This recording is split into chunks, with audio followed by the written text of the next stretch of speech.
Shouldn't India bear some sort of responsibility for the rise of Islamist fanaticism in Bangladesh? Indian government, especially BJP, has been taunting Muslims for many years now. Citizenship laws, slogans like Jai Sri Ram to attack Muslims, banning beef, harassing, killing, raping Muslims for eating beef.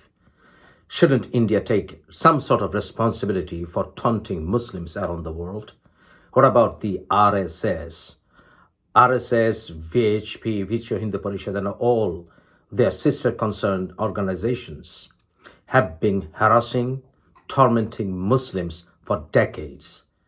What about policies and programs like Garvapasi?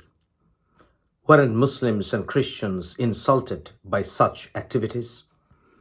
What about destroying Babri Mosque and threatening Muslims to take over their lands where they have their mosques? What about citizenship laws? What about threats which BJP government and their cronies were sending to Bangladeshis, that they will invade Bangladesh, they will consider any Bangladeshis coming to India to be just there to carry out terrorism? What about policies against Kashmir? Weren't Indian historians distorting Muslim history in India? So Indian government and Indian society as a whole were giving enough ammunition for Islamists to work on in Bangladesh. So Islamist organizations in Bangladesh are simply copying what the fanatic Hindus in India were doing so far.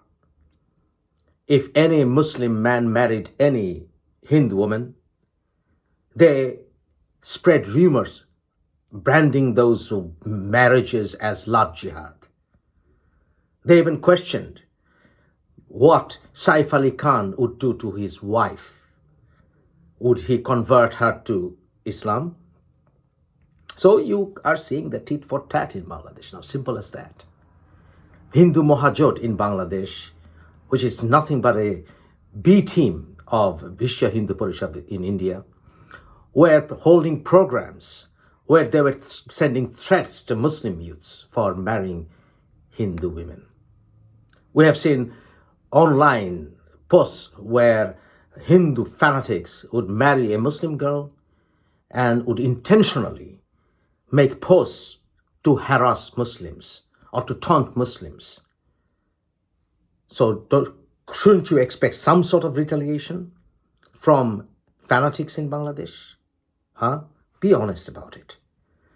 When Sheikh Hasina was destroying democratic systems in Bangladesh, when Sheikh Hasina was harassing, imprisoning, and tormenting, and even killing the opposition activists who believed in 71 morals, who believed in democratic system, what would you expect? The rise of Islamist fanaticism. India was the main reason that Sheikh Hasina remained in power undemocratically for such a long time. It seems that Indian media is in total denial what Sheikh Hasina did. And they're in total denial of the fact that Sheikh Hasina had destroyed democracy and held on to power by sham elections, and she and her government became extremely corrupt. Absolute power corrupted absolutely. But it seems Indian media, they are in total denial of all this. So shouldn't India bear some sort of responsibility when Sheikh Hasina's regime became the most corrupt regime in Bangladesh's history?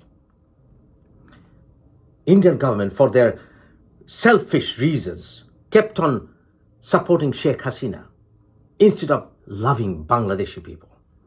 They don't love Bangladesh people. They love Hasina's regime. So why shouldn't we, Bangladeshis, start rejecting everything Indian? You tell me that.